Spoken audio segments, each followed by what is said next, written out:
podcast. For your career and your life, no matter what business you're in.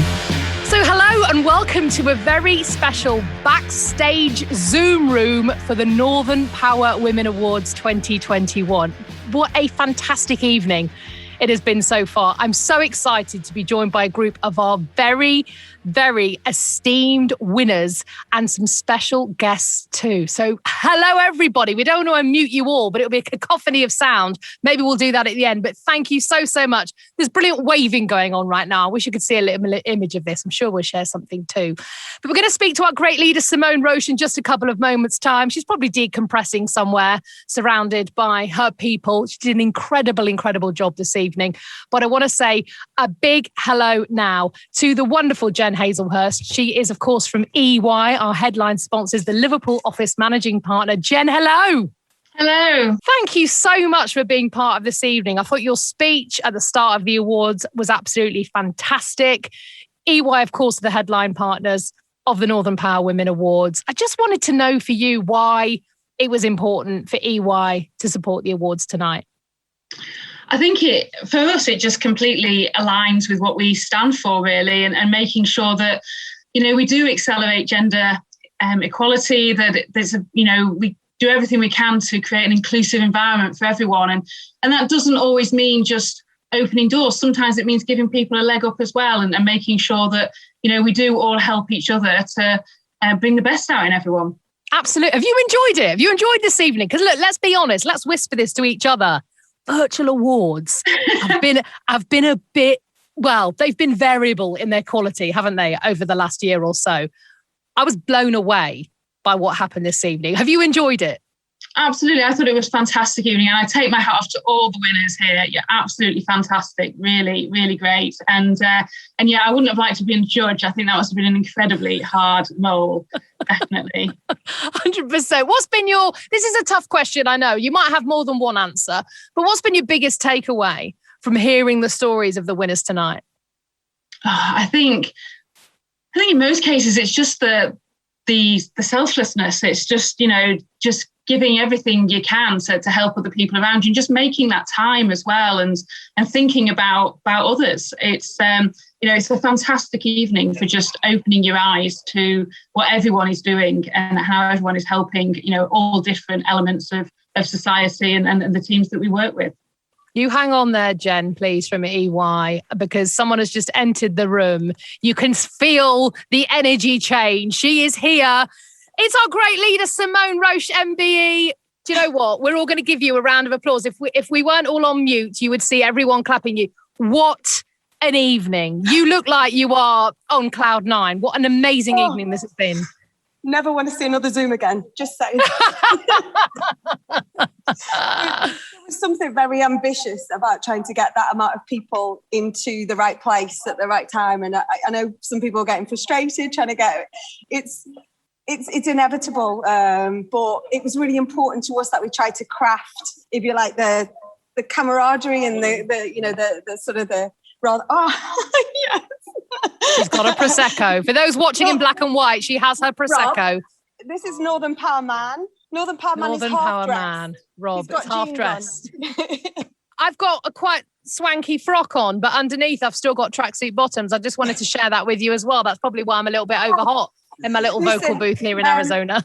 You are all amazing, and it's great to see so many of you have already got trophies. It was one of those kind of silly ideas. I remember we were speaking on one of the calls with EY, and I'm going to get the trophies into the hands of everyone that on the night, and they go, "That's a silly idea. Why would you want to do that?" And I went, "Well, just because because we care." So, and aren't they lovely, the trophies?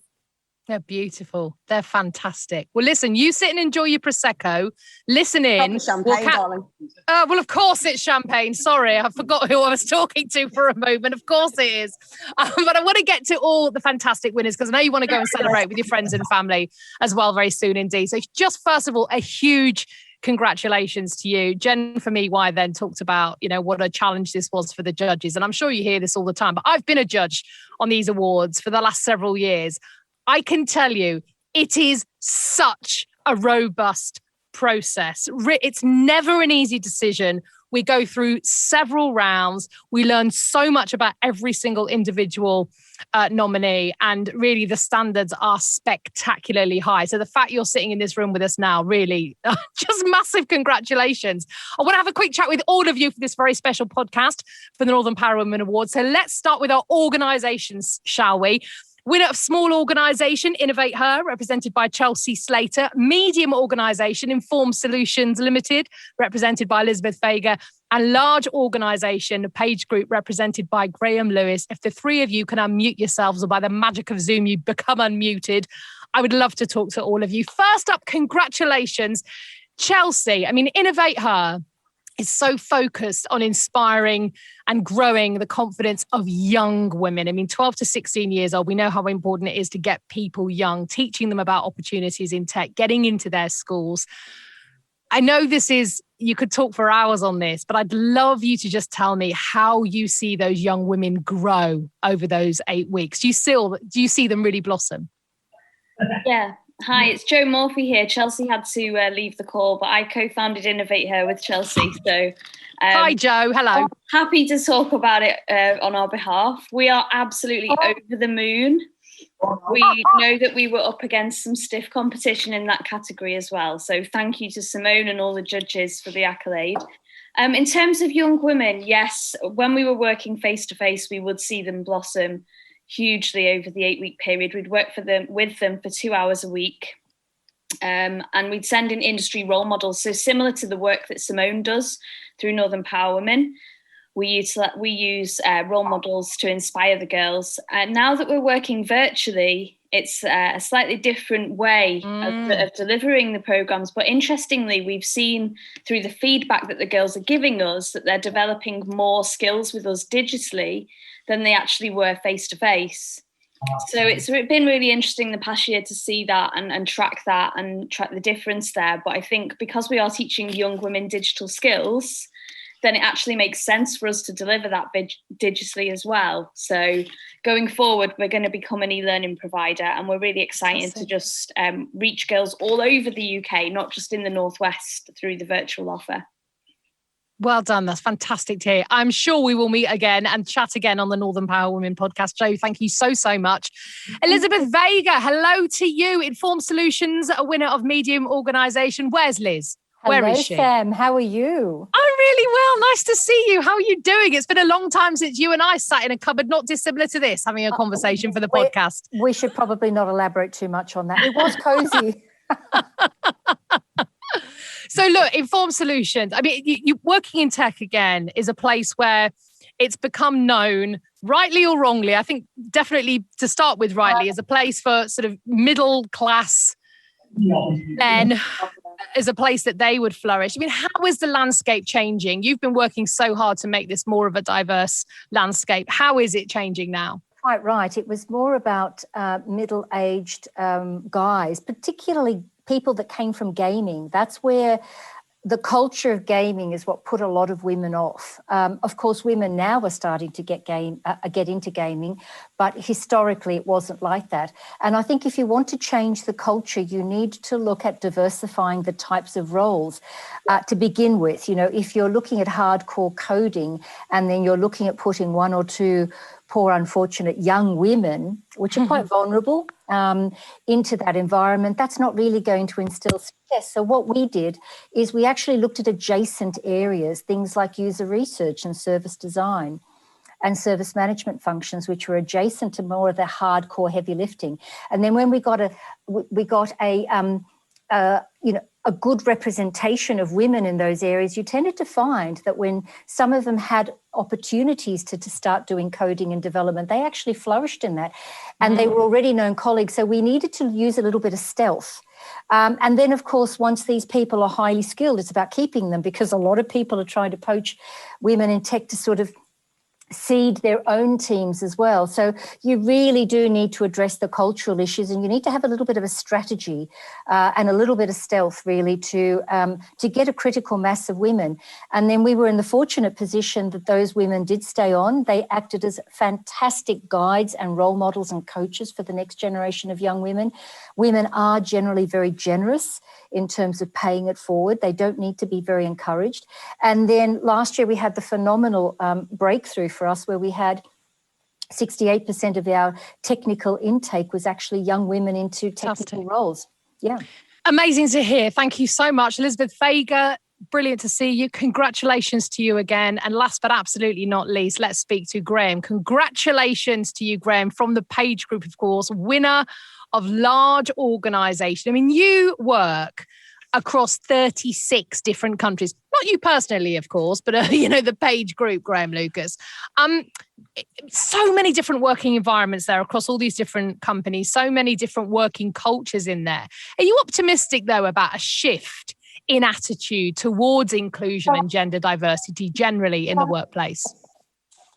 Hi, Sam. Look, I think it's a really interesting question. I think it's been a really encouraging few years in terms of what we've seen outside of large businesses. I think large businesses have done a good job for a number of years. I think what you've seen is most businesses actually taking equality and diversity and inclusion far more seriously. I think the most exciting thing at the minute is the disruption that the last year has caused to how we work, where we work, how we look at work. And actually, I think we've all got a responsibility. Every employer out there, every leader out there has got an opportunity to use that now to really probably go further in the next 3 years than we've probably managed to go in the last 10. So it'd be interesting to see how and if people use that opportunity. I'm optimistic lots will.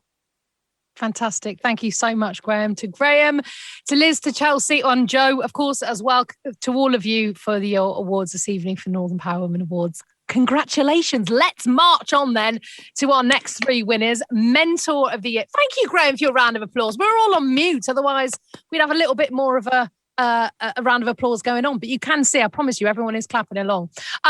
Congratulations then to Mentor of the Year, to the CEO of Panintelligence, Zandra Moore, to the Agent of Change, Michelle Hands, and our Transformational Leader, CEO of Tech Returners, Beckie Taylor, and Person with Purpose, and with disco lights in the background, Freema Chambers as well. Hello to all of you. If you can all unmute yourselves, let's have a bit of a chin wag.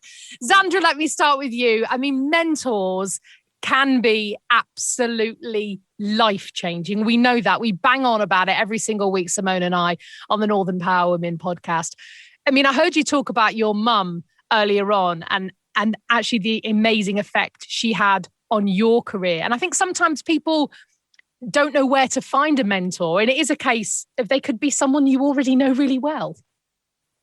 Yeah, and I think there's a lot of people that don't necessarily see themselves as mentors and don't actually appreciate just how other people perceive them. And anybody can be a mentor. And we have hundreds of mentors, and it's not mentor-mentee, we call them co-mentors. So that, this is a network run by all volunteers. It's a completely voluntary network, hundreds of co-mentors and matching people up that can actually support one another. It's not always about being somebody who's been there, done it, and got to a certain level. You can be a graduate and being mentored by somebody that has been in the business a year longer than you. I think a mentor is somebody that you can look to lean on and give you some support. So I do think sometimes we need to kind of redefine the mentor term a bit, and maybe that's part of the challenge, is getting everyone to see themselves as mentors. At every stage in their career, really, every stage of their journey. So we do talk about this on the podcast as well. Actually, we have our life lessons every week, which all of you absolutely must do now. It is the law that you must do a life lessons for the Northern Power Women podcast. But sometimes we speak to people and they go, "Well, I haven't really got anything to say. I've got nothing to share." And then you, of course, when you start to unpack that for a second, everybody has that thing that really can resonate and impact somebody else. Even if it's something you might brush away and say, "Oh, well, I just did that. It wasn't a big deal." They're the sort of things that can really change somebody's life. So Absolutely. Thank you so much to Zandra. Michelle Hands, Agent of Change. Congratulations to you. I love the smile you've got on your face.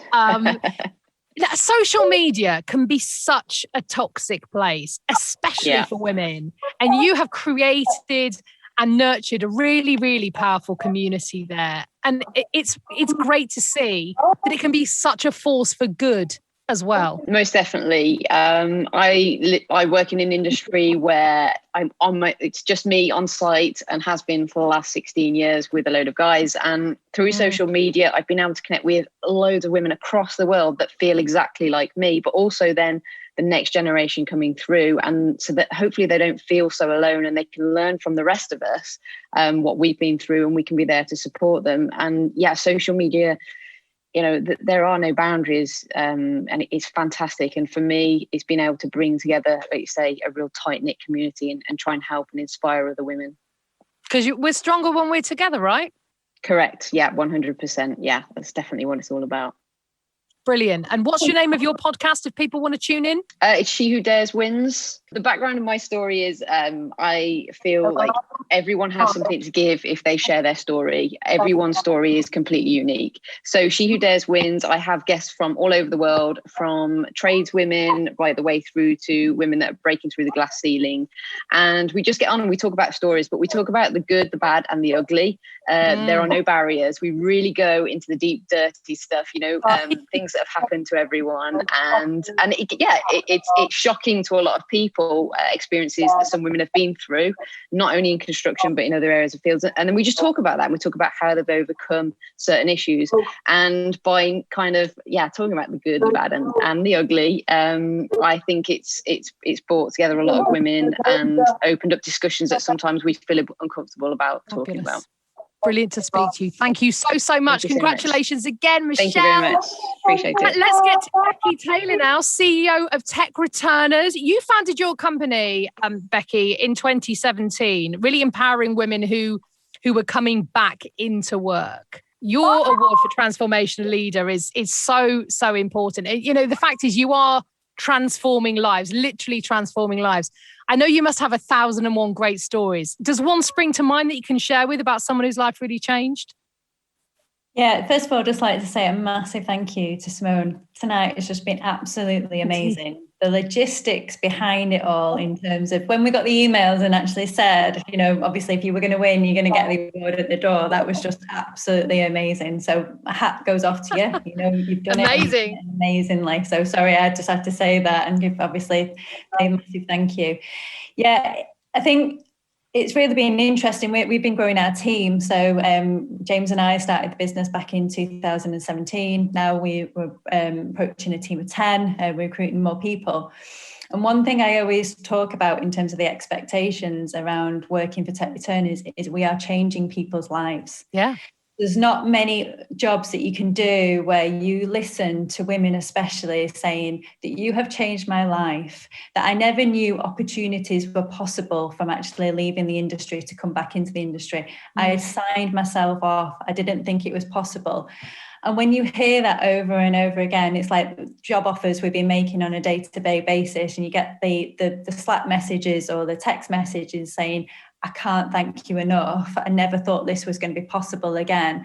And seeing them going from strength to strength. And then, we've put 69 women back into the workplace and since 2017, and we're not stopping. But that's 69 women that had almost written themselves off. And the whole perception around returners was that they don't add value, they just want part-time. But no, you couldn't be more wrong. These people are the most passionate, motivated people. And, organizations need to understand around this exceptional talent, especially from, not just from the gender diversity, but diversity of thought. They've had life experiences, they've raised children, they've had caring responsibilities. Come on, the ones that homeschooled recently, we all know in terms of that juggle, in terms of working, teaching our kids, teaching ourselves. I didn't know how to do maths the way they do it now. Still don't. Yeah, still don't. I've learned quite a lot, and that's an amazing amount of skills to take into any organisation. So I've got to say that, in terms of it's been, awful around the pandemic, but I always try to reframe it, look at the positive, and it's been a massive positive for our industry that people have more empathy now with people that are returning because of the career gaps, because of the gaps that people are having now on the CV. So I do think it's going to be a massive way forward for returners. Fantastic. Thank you so much. Congratulations to you again. And yes, anyone who's ever spent any time with a toddler is frankly a master negotiator. That's all I'm saying. I lost my dad last year suddenly. And I want to say he's looking down on me tonight. This is for him. Oh, 100%. Thank you so much. Yes, congratulations to you as well. Everyone is clapping along to that. Yeah. Thank you. And last but not least, person with purpose, Freema Chambers. There you are with your disco lights on, having your own party at home. Congratulations to you. Now, look, your organisation just looked at the cost of school uniforms and the massive impact that can have on parents. As someone, I think, burst into tears when my daughter lost her 5th school sweatshirt in the year because I thought, no, not again. I mean, you went from setting up a scheme in your own school to having hubs for over 400 schools now. Did you ever even imagine this would take off in such a big way? No, do you know? And then when I first did it, everyone kept telling me. I'm really sorry, Freema. We've got terrible audio from you. Yeah, we have, unfortunately. But tell you, I can just about hear, but I want to make sure that everyone is listening to the podcast and hear that you were saying that you felt like you were completely on your own, that no one else was struggling with the cost of uniforms in the way that you were. But by starting this and by almost putting your hand up and admitting that you were struggling, you realised that hundreds and hundreds, thousands of other parents were feeling the same way. Do you know what? We'll get you on the Northern Power Women podcast where you can explain a bit more, because I do want you to tell your story. But unfortunately, your audio means we can't hear you very well. That's not your fault. It's not your fault. But look, Freema, thank you so much. Freema Chambers, person with purpose in this year's Northern Power Women Awards. Go and enjoy the rest of your party. Thank you so much. Thank you. Thank you. Right, let's move on now to our fabulous next round of winners. We are talking now to Outstanding Entrepreneur, Sara Davies, MBE, the Innovation Award, the Halo Project, represented by Yasmin Khan. One to Watch. We had joint winners on our One to Watch. Bianca Robinson, CEO of Sleepout UK, and Elicia Curtis, Director of the Rain Collective. Congratulations to all of you. Really, really so thrilled to have you on. Let me start with you, please, Sara. Outstanding Entrepreneur, the Crafter's Companion, loving your work on that, an actual dragon on Dragon's Den. I love the fact that you have won Outstanding Entrepreneur. I'd love to know from you, when did you first actually think of yourself in those terms as an entrepreneur? Because we hear quite often that women, especially young women, don't see that as a pathway for themselves. It might be something they get to much later in life, but especially starting out, they think, oh, that's not for me. I'm not a business person. When did you first think, this is me? Sam, I grew up in a little pit village in the north of England. Entrepreneur was a word we couldn't even pronounce. That I aspired to. And certainly, if people asked me what I wanted to do when I grew up, I would never have said be an entrepreneur, because that was such a big, long, fancy word. But I always knew I wanted to run my own business.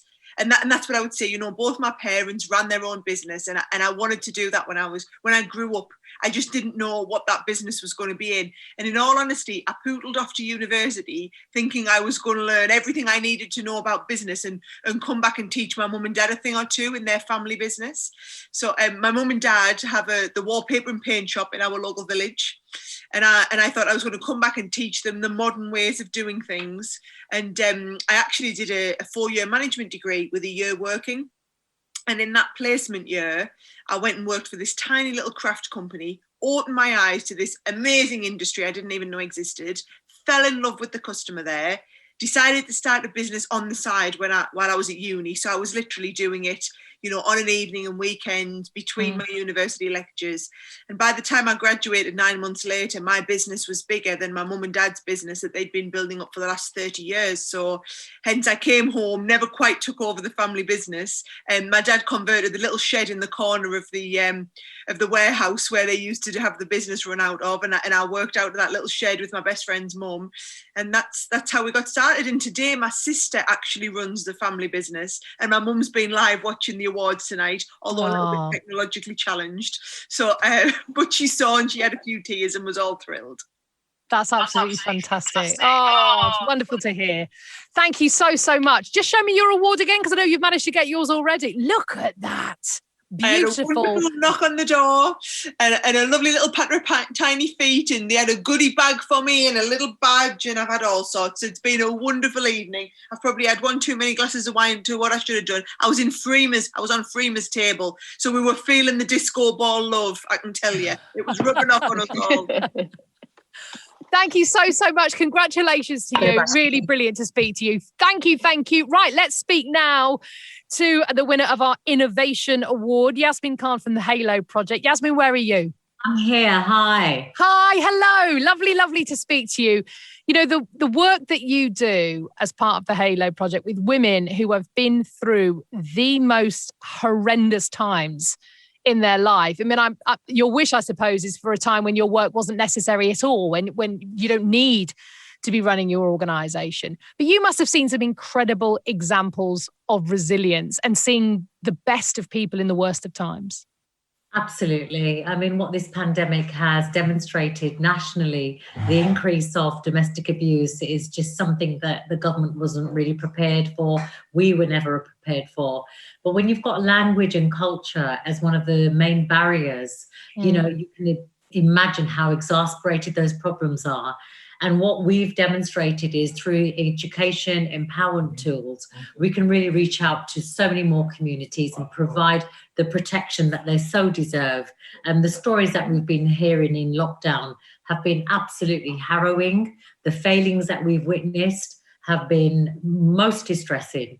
And what we've found is the resilience of the women have really provided inspiration to us to ensure that we're providing services in new ways, through virtual engagement, and also ensuring that we get the message out in as many languages as we possibly can. It's been very, very distressing, but equally been extremely inspiring by how women have really changed their lives due to the trauma that they've been in, and given us hope that we can do so much more with them and have their voices in the heart of what we do. 100%. You must be incredibly, incredibly proud of all the work you do every single day. So congratulations to you. Thank you for staying on and talking to us this evening. I do appreciate that. We have our two winners of the One to Watch Awards. Elicia Curtis, are you there? Yes, I am. Hello. Hello. Oh, I'm loving your outfit, Elicia. Oh, very thank nice. you. Not good for people listening to the podcast. She looks fabulous. Everyone looks fabulous this evening, though. Now, you're from the RAIN Collective, working to support the next generation and really help adults have empathy and understanding as well as knowledge when it comes to supporting children who have suffered abuse. What drives you to do the work that you do, Elicia? Because it's not an easy career path to walk.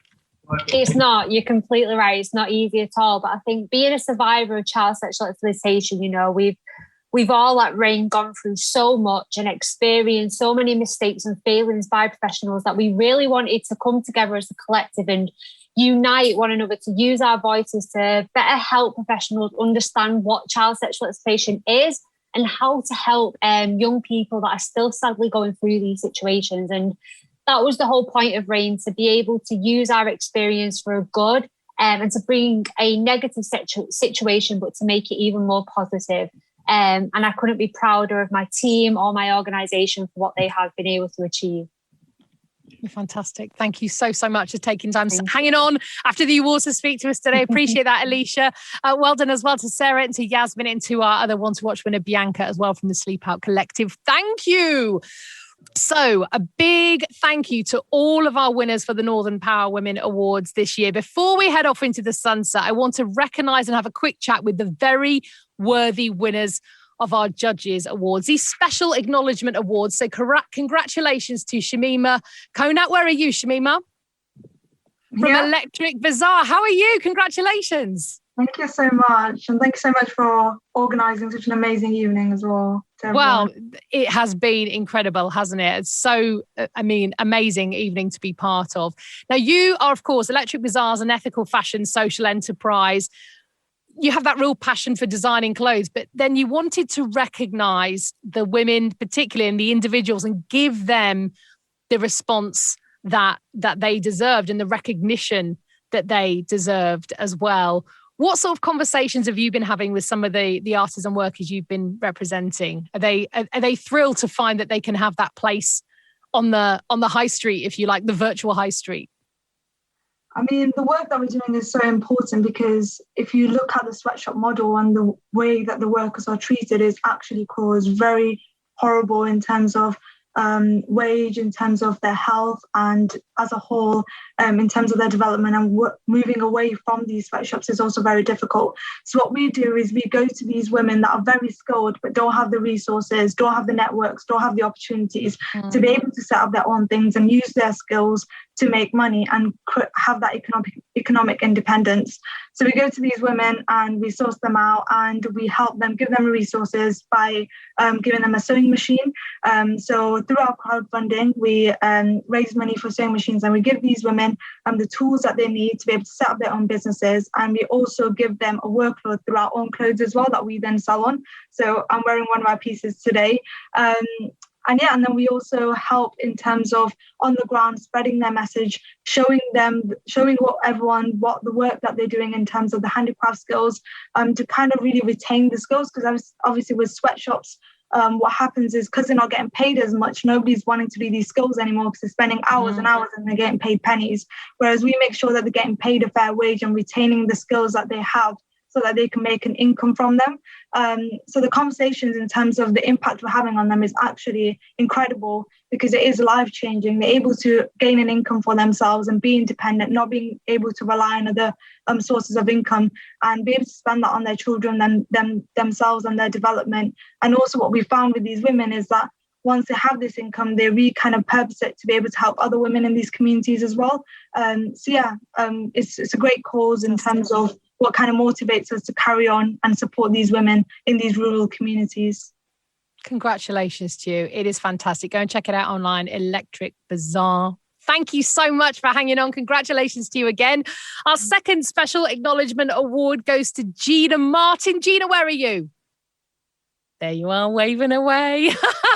Now, you, of course, took on the British government and challenged the law and changed the law to make upskirting illegal. I remember your campaign so well.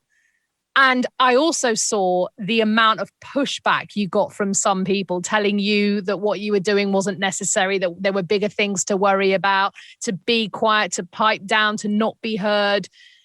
How did you carry on? I mean, how did you silence those voices and really push on to achieve this absolutely incredible feat? It's really hard, I think, especially if you don't have the experience. I think a lot of the conversation tonight has been about just persevering, even when maybe you don't have the role models or you don't have an example to follow. And you're right, like changing the law was a massive thing. And I always say we because it was me and Ryan, my lawyer, but we'll be honest, like I had rape threats for a year. And that's a really heavy thing to deal with, and you kind of hear it and you think that's awful, but when you do it and you know it's in your pocket all day and you can't get away from it, and even when you just try to talk to your dad, they're there. It's a lot.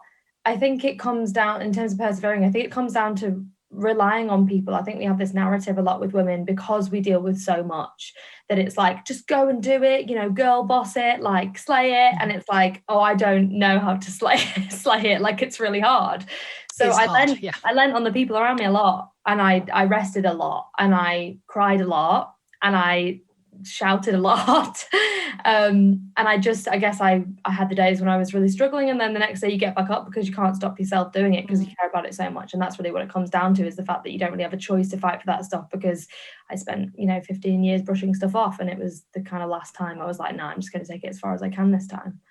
You're incredible, really incredible. Thank you so much, and congratulations to you as well. You're an amazing my award. It came to the role model. It's beautiful. What? Thank you. She's quite clever, that Gemma Truman, isn't she? She knows what she's doing, that lass with an award. It's wonderful. Well, happy birthday, Kira. Where are you, Kira? Kira Byland. Are you still around, Kira? I'm here. You're here. Happy birthday. Thank you. Now, you are a leader, an athlete, you coach cycling and swimming for the Special Olympics Northwest, as well as British cycling. You're a really positive role model again. And you go and visit schools, of course, and universities and organisations. What's your real driving motivation to put yourself out there, Kira, and do all this work that you do? Why do you want to get yourself in front of these young people? For me, it's helping young people who have disabilities and learning disabilities have the same opportunities that other people without disabilities would have, and actually give them the dream and the pathway and that belief to say that if you are struggling and you're not academic, the world isn't going to end.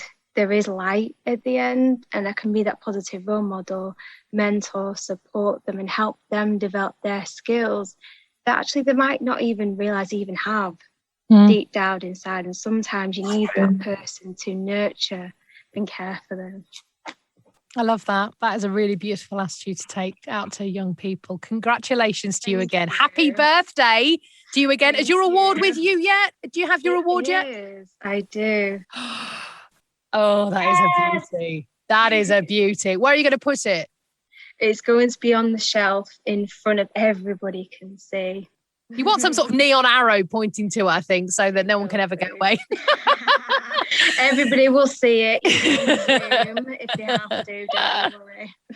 Thank you so much, Kira. I can't believe it. We're on to our final special acknowledgement judges award, and that is for the one and only Sally Orange. Where are you, Sally? Hello.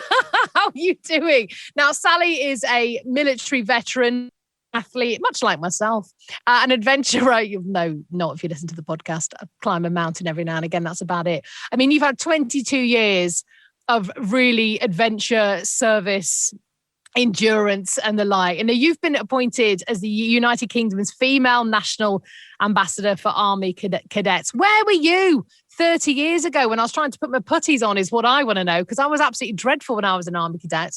But, you are such a proud role model for the armed forces. Quite often there is that disconnect, isn't there, between women thinking that that is a place for them. What do you say to young women who might be considering a role? Yeah, there are so many roles now for people in the army, and now that women can do absolutely every role, it's such a fantastic time for people who want to go and do that. And we have had this year the first female who's passed the paratroopers course, which is fantastic. Wow. Yeah, so amazing of what people have gone on to achieve. But what I say with the Army cadets is that I'm inspired by them daily. The resilience that they've shown throughout lockdown, and the ideas that they've come up with to help others. It's a truly sort of reciprocal agreement. You know, I get inspired by them, and then they say the things that I do inspire them as well. So it isn't a one-way process. I think we're all learning all the time. We heard that earlier on, weren't we, about co-mentors. Don't think of yourself as mentor, as mentee, but co-mentors, because we can all inspire each other. You're an absolute case in point. Absolutely. Sally, thank you so much. Now, I understand your award's somewhere in transit, right? Still? Well, I think because I was working at the Nightingale Hospital. Yes. I've sort of gone back to the NHS 17 years after leaving the NHS, but that, luckily for them, it did actually close because there are no more patients, which is brilliant news. But now means I'm not where the award was. So it'll find its way. It'll find its way home to you. Absolutely. Sally, thank you so much. And every single winner this evening, be so proud. Enjoy every last moment of today and, of course, the future, because these awards aren't going anywhere. They are yours for keepsies forever. You're not holding on to them for a year and then you hand them on. No, they are yours absolutely forever. So thank you so much. Jen Hazelhurst from EY, I mean, you talked about being so inspired by these people, and just listening to the last hour or so of our conversation, there is just so much to take away and learn from there, isn't there? There is. It makes you speechless, really. It's and you certainly can't. I can't follow it at all. It's absolutely amazing stories, and people who've really put themselves out there, which is what we need to do, and is absolutely fantastic. But yeah, brilliant stories there, and really good to hear. Well, thank you so much again to EY for being our headline partner this evening for the Northern Power Women Awards, and Simone Roche. Been a journey, hasn't it, Mrs.? You and I was about to get on a plane from Arizona to come and present the awards in Manchester, of course, last year.